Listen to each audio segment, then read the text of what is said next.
Magandang araw po sa inyong lahat mga kababayan at welcome back dito po sa PNR at ito nga mga karibin natin nilabas na. Naiyak si Hontiveros sa PBBM may bagong report sa taong bayan. Ayan mga kababayan patungkol po riyan ang ating aalamin at bibigyan ng reaksyon ngayong araw na ito. Pero bago pong lahat mga kababayan sa mga hindi pa po nakapag-subscribe sa ating munting channel ay pa-subscribe naman po. At palike na rin po ng video ito. Maraming salamat po at eto na nga, simulan na po natin to.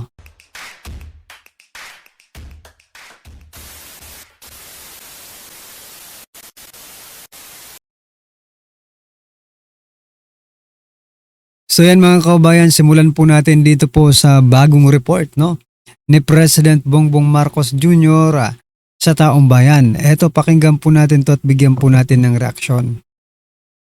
May babalita ko po sa inyo na ang passport po ni Saldico ay kanselado na. Kaya in-instructionan ko na ang Department of Foreign Affairs, pati ang PNP, na Nakita nyo ba yun mga kababayan? Wala namang nakasulat dyan sa papel na dala-dala niya nabubuko tuloy kayo. makipag-ugnayan sa ating mga embassy sa iba't ibang bansa para tiyakin na hindi maaring magtago itong ating hinahabol na magtago doon sa kanilang bansa at kung sakali ay siya'y pupunta ron ay i-report sa atin para naman ay maibalik natin siya dito sa Pilipinas. Asahan po ninyo na patuloy pa rin ang ating investigasyon, patuloy pa rin ang ating pagpila ng mga kaso upang tiyakin na ang mga guilty dito sa ganitong klaseng iskandalo ay haharap sa batas at bukod dyan ay maibalik ang ninakaw na pera sa taong bayan. May babalita ko po sa Ayan mga kababayan, ano pong masasabi niyo dyan?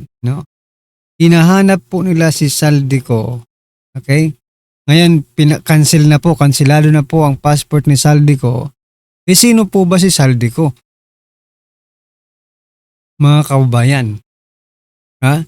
Sino po ba si Saldico? Si Saldico lang po naman, ang nagdadawit kay former speaker at mismo dito sa presidente natin ito. Diba? Sa presidente natin ito. Didawit po sila Sinasabi nila si Saldico po ang pinaka most guilty. Paano ba yan? Nagsalita na po yung most guilty that there is. Most of the most guilty behind the scene, mga kaubayan. At yun nga po ay walang iba kundi si President Bongbong Marcos Jr. Ito na lang ang isipin natin mga kaubayan. Bakit ba bumaliktad si Saldico? Diba? Bakit bumaliktad si Saldico? Sinasabi ng iba na mga BBM vloggers ay Duterte daw ang may kasalanan. Duterte ang may pakana ng nangyayaring ito. Napaka-ob-ob naman ng taong bayan kung maniniwala tayo doon, di ba? Unang-unang wala namang connection ang mga Duterte kay Saldico. Galit nga si Saldico sa mga Duterte. Ba? Tapos ngayon, sa Duterte nila isisisi. Nako po. Mas kapani-paniwala yung mga sinasabi po ni Saldico, kaysa po sa mga sinasabi ng mga BBM vloggers, di ba? At mismong ng Malacanang. Hindi pa nga nasasagot yata Correct me if I'm wrong wala pa akong naririnig na gano'n na direktang sinagot ng presidente yung mga aligasyong ito, di ba? Yung patungkol kay Saldico. Di ba?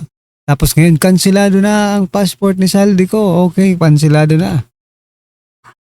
Hahanapin na siya sa buong bansa, sa buong mundo. Okay? Sana nga tulungan ng ibang bansa si Saldico na hindi makita Ito ay opinion lang naman natin.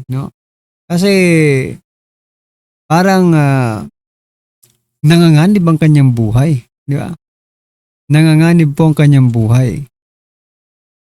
Baka pagdating sa Pilipinas, baka escortan agad ni Ombudsman Remulla, di ba? Alam mo naman si Remulla. Yung mga diskaya nga, di ba? nung naghihiring, si Rimulya ang kadikit eh. Si Bernardo, si Rimulya rin ang dumikit, nag-iiba-iba ng statement. Okay?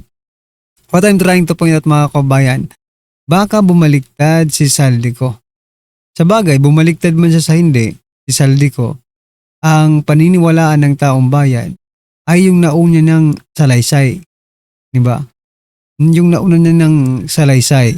Kasi yun po ang pinaka foundation mga kabayan eh. No? Anyway, ano po ang inyong masasabi dyan mga kabayan?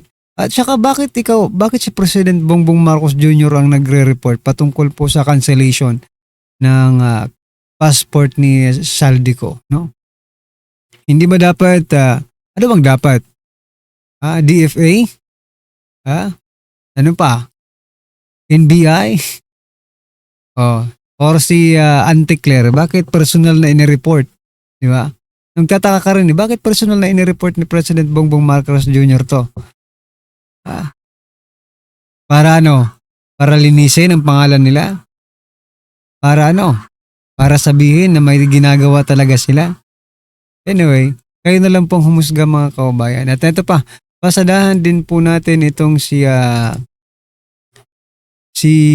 Senator Ping Lacson. Ayan mga kababayan. Sabi po dito sa balita, Ping Lacson kinontra Supreme Court Justice sa unprogrammed budget. Aba, bakit kinontra ni Lacson? Ito ang balita mga kababayan. Nanindigan si Senate President Pro Tempore Panfilo Lacson sa constitutional at mahalaga ang unprogrammed appropriation sa Special Purpose Fund ng pambansang budget. Basta't mahigpit itong sumusunod sa mga safeguard o tatlong special provisions sa ilalim ng General Appropriations Act. Yun yung problema dyan sa unprogrammed funds na yan eh, di ba? Kasi nagagamit po sa mga hindi dapat paggamitan. Senator Ping Lacson, di ba? Kung importante po ang unprogrammed funds, di ba? Bakit ginagamit sa ibang paggagamitan? Bakit napupunta tuloy sa madaling manakaw, no? Madaling kurapin, di ba? Madaling kurakutin. Di ba? Kung talagang maganda yan. Maganda ba ang unprogrammed funds para sa inyo mga kababayan? Dahil para sa atin po, ito po ay nagiging source of corruption. Sabi nga ng iba, ito na yung nagiging pork barrel ng gobyerno, ng mga congressman. Diba? Kung maganda ito, di sana maganda po ang kinalabasan. Hindi po maganda ang kinalabasan. Hindi po maganda, Senator Ping Lacson. Diba? Ano pong masasabi niyo dyan kay Senator Ping Lacson mga kaubayan? Sa sinasabi niyang maganda or mahalaga ang unprogrammed funds, no? Sa ating budget. Siyempre mahalaga yan para sa kanila, di ba? Wala na silang mananakaw, wala na silang makukurap, wala na silang makukulimbat. Nako po. Anyway, ito last po natin pag-usapan tapos i-play na po natin yung video. Ito naman po, President Bongbong Marcos Jr. pinakamaswerteng tao. Aba, bakit daw? Sabi po dito sa balita, ako na ang pinakamaswerteng tao na kilala ko. Siya na raw ang kilala niyang tao na pinakamaswerte. Aba, wala na palang mas maswerte sa'yo. Wala na akong kilala na taong maswerte pa sa akin. Dahil ganyan ang naging ama ko. Ganyan ang naging mother ko. Okay, basahin nga natin to. Diretsahang inamin ni Pangulong Ferdinand Bongbong Marcos Jr. na hindi niya kailanman na naising ipanganak sa ibang pamilya. At itinuring niya ang sarili bilang pinakamaswerteng taong kilala niya dahil sa kanyang pinanggalingan. Ayun. Ang kanyang pahayag malinaw na ipinunto ng Pangulo na kung papipiliin siya, ang pamilyang Marcos pa rin ang kanyang pipiliin. Sabi po niya dito, oh my gosh, oh my gosh, would I want to have been born into another family? Sabi, absolutely not. Para ang tingin ko sa sarili ko, ako na ang pinakamaswerte tao na nakilala ko. Wala akong kilala na taong mas swerte pa sa akin. Dahil ganyan ang naging ama ko. Ganyan ang naging mother ko. Nako, mga kaubayan. Siya na raw ang pinakamaswerte na tao sa buong mundo. Paano na lang kami? Linubos mo na ang swerte. Di ba? Hindi. Hindi naman siguro lahat naman siguro tayo swerte, Mr. President, no? Depende lang po yan sa mga needs na, mga pangangailangan natin. Kasi kami, maswerte rin naman kami. Tayong mga ordinaryong Pilipino, no? Maswerte rin naman tayo kasi nakakasurvive tayo kahit papaano. For survival only, no?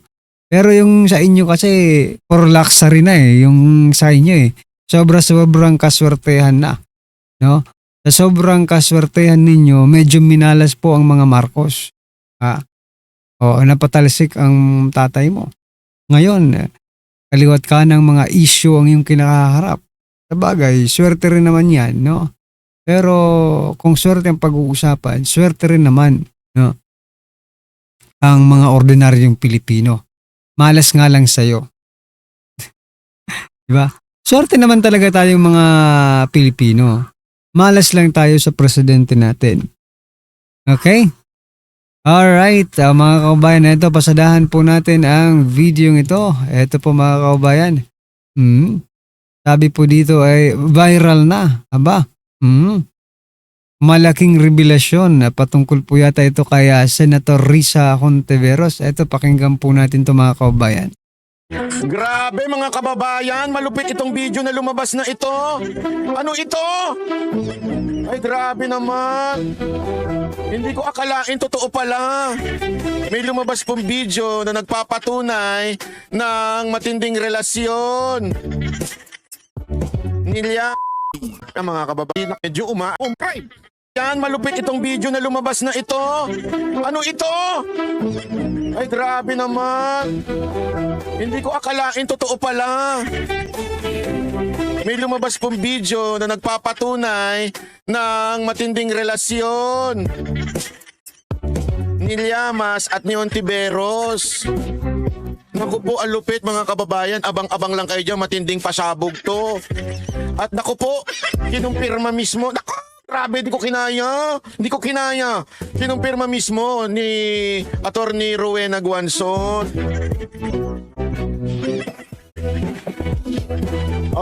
Kumuha na kayo ng kape ninyo para habang ay kayo'y nanonood at nakikinig kay Banat Bay, may sabay-sabay tayo magkakape.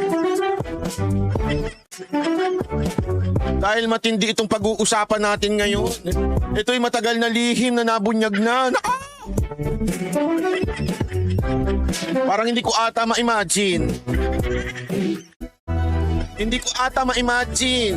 Banat Bay! Nako, yung maduming utak ni Banat Bay kasi minsan talaga nga namang na nadudumihan yung mga ganyang klaseng pananao. Anyway, pakita na natin yung sinasabi nating video. Yung video, papakita na natin. Hindi kasi maraming nagsasabi. Totoo ba yung sinasabi ni Attorney Rowena Guanzon? Meron bang yan? Naku po, may lumabas. Ladies and gentlemen, may lumabas at nagulat ako. Tingnan ninyo ito lumabas. At hindi po ito AI, hindi po ito AI. Ito po yung lumang interview na kinumpay ng isang tao at may lumabas. Tingnan ninyo kung totoo o hindi. Ako din, hindi ako sure kung totoo o hindi. Pero ang lupit nito. You are going Yan you are going. with Ronald Llamas. So parang dinediretso na ni Madam. Isa pa ito si Munso, di ba? Mahirap din tong kausap. Naku po. You are going with Ronald Llamas. Tingnan nyo sagot ni Hontiveros Kayo na magsabi kung totoo o hindi. What? Secretary Ronald ay matagal kong kasama sa does that Kilusan. Comrade, colleague, at so kasama ko pa rin siya hanggang 3 dekada na kaming magkakaibigan. No offense, he's not married and neither are you. I'm a widow. And she's he. What about Ronald? Is he married? I think... How can you know him for 30 years and not know that he's married or not? He's a- Sa pool! yun yung malupit eh. Alam mo yung mga, hindi, ito hindi man natin kakulay ito si Monsod. Sa totoo lang pero ang lupit magtanong nito. Ako na-witness ko ito eh. Ang na-witness ko ito na yung sa mismo sa studio, sa TV studio, nagpunta ako na siya yung tapos ito yung nagtatanong. Grabe, ang lupit nitong alin to. Ang lupit nun eh. Kasi dito nabuking siya eh. Nabuking siya eh. Ang issue dito, are you going with Llamas? Ang sagot niya, what? Tignan niyo yung paano, hindi. Naalala ko tuloy yung mga, hindi ko sinasabi nagsisinungaling si Ontiveros dito pero naalala ko yung mga nagsisinungaling na asawa. Alam mo yung mga nagsisinungaling na asawa, yung galing sa labas, tapos uminom, tapos sasabi pag tinanong ng asawa, ba't ngayon ka la? Siguro ng babae ka. Sabi, ano? Siya pa galit, di ba? Siya pa galit na pinagbintangan siya ng babae pero sa totoo lang galing siya doon sa kabit niya. Di ba? Ano yun? Ano siya sabi niyan? Yung mga ganung reaction, hindi, alam mo, yung mga kalalakihan na nanonood sa aking may kabit ngayon, alam yan. At yung mga kababaihan na kabit ngayon, alam din po yan. Yung ganyan dahilan na, ano yun? Ano yun? Yung reaction ni Ontiveros Ronald Llamas. What? What? Secretary Ronald. Pero makinis pa si Ontiveros dito Bata-bata pa siya dito. Kung totoo, hindi ko sure Again, hindi ko sure kung totoo. Kung totoo na naging sila ni Llamas, naku, apakaswerte ni Llamas niya. Hindi. Sa itsura ni Llamas, kahit sino maging jowa, swerte. Swerte ni Llamas, hindi swerte ng jowa. Alam mo kasi ako, yan ang isang hobby ko eh. Totoo walang biro. Hobby ko yan. Hindi man babae po. Makinig muna kayo kasi kayo, mga bintangero kayo eh. Hobby ko, umupo ng mall. Uupo ako ng mall, titingin ako ng mga magjojowa. Sasabihin ko sa inyo kung sino ang swerte at hindi. Halimbawa, pakita ko yung jowa, magdalawang jowa. Pangit yung lalaki kunwari tapos maganda yung babae. Sasabihin ko, swerte ng lalaki Pangit ng babae, ang ganda ng babae, pangit niya. Ganun ako sa mall, nanunod. Kaya huwag kayong dadaan sa harap ko kung daladalan yung jowa niyo O kaya sasabihin ko naman, pangit yung babae, ang ganda ng lalaki. May swerte ng babae, yung laki ng lalaki, may laki ng muscle. Di ba? Dito, kahit sino i-partner mo kay Llamas, ang swerte ni Llamas. Tuloy natin yung sagot niyan. What? Ronald Llamas. What? What? Secretary Ronald ay matagal kong kasama sa ating kilusan. Sa ating kilusan. Lumalabas no? Mga lingwahe ni Madam. Ngayon, hindi niya na sinasabi yan. Hindi niyo na binabanggit yung kilusan. Comrade. Comrade. Yan ay mga terminolohiyo na alam na natin kung saan galing. Di ba? Tapos nagagalit sila pag tinatawag silang ganyan, tapos sasabihin nila, red tagging. Kanina ba nang galing? Kilusan, comrade, red tagging. Alam mo, akala ko, joke-joke lang yung mga, kasi hindi ko talaga alam yung kay Llamas na tinatawag nilang komunista si Llamas. Hindi ko alam. Honestly, hindi ko kasi kilala yung na yun Tapos nung nakita ko, bakit kayo na tinatawag na komunista? Nung napanood ko to, comrade pala siya ni Ontiveros. Comrade, kulig. At so, kasama ko pa rin siya hanggang 3 dekada na kami magkakaibigan. 3 dekada. 3 dekada na sila magkakaibigan. No, fair. Kami ni Jay, wala pang 2 taon o 3 taon magkakasama. Pero lahat ng baho ni Jay, alam ko na, mula kasingit-singitan. Ang baho kasi yan, hindi naliligo Biro lang Alam ko kasi nanonood yung hayop na yun dito Hindi totoo. 3 taon pa lang kami magkakasama ng Banateros. Pero alam na namin ang karakas ng bawat isa. Kaya nga kung papanoorin nyo yung Vox Populi, kabisado na namin yung bitawan ng isa. Ito, isang to, ganito, ito, daldal nito, ito si ganito, tahimik, ito si ganito, ganyan. Alam na namin yan. At alam na rin namin, lalong-lalo na, ang mga background nila sa mga kababaihan. I mean, asawa nila, kayo naman. Pila ng anak nila, sino-sino yung mga naanakan nila. Yung mga ganon. Alam na namin yan, kabisado na namin. Alam namin kung sino may asawa at sino wala. Alam namin. At alam din namin kung sinong takusa at sinong hindi. Pero si Ontiveros, 30 years niya nang kasama si Llamas, comrade. 30 years sa kilusan kasama. Nung tinanong, She's not married and neither are you. I'm a widow. And she's he. What about Ronald? Is he married? I think... How can you know him for 30 years and not know that he's married or not? yon, nayari siya doon. 30 years mo nang kasama, hindi mo alam kung kasal yun? Ito isang malaking kasinungalingan, di ba? Ito sa tingin ko kasinungalingan. Hindi mo alam kung may asawa o walang asawa yung for 30 years mo nang kasama sa kilusan? Kasama't mo sa kilusan. Kami nga, kasama lang namin sa Banateros, alam na namin ng lahat Wala pang 3 taon. Pag nakikita kami once a week. Di ba? Pero alam na namin lahat kung sino may asawa, kanino kami mag-iingat, sino hindi namin iimbitahan. So yan mga kabayan, bistado na pala itong si Ontiveros. Nako. May relasyon nga ba sila? Yun ang tanong mga kababayan. Kasi matagal na daw silang magkasama no? At saka may umuugong na mga ganyang balita mga kababayan. Anyway, ano po ang inyong opinion, reaction patungkol po dito mga kababayan? I-comment nyo na lang. Maraming salamat po.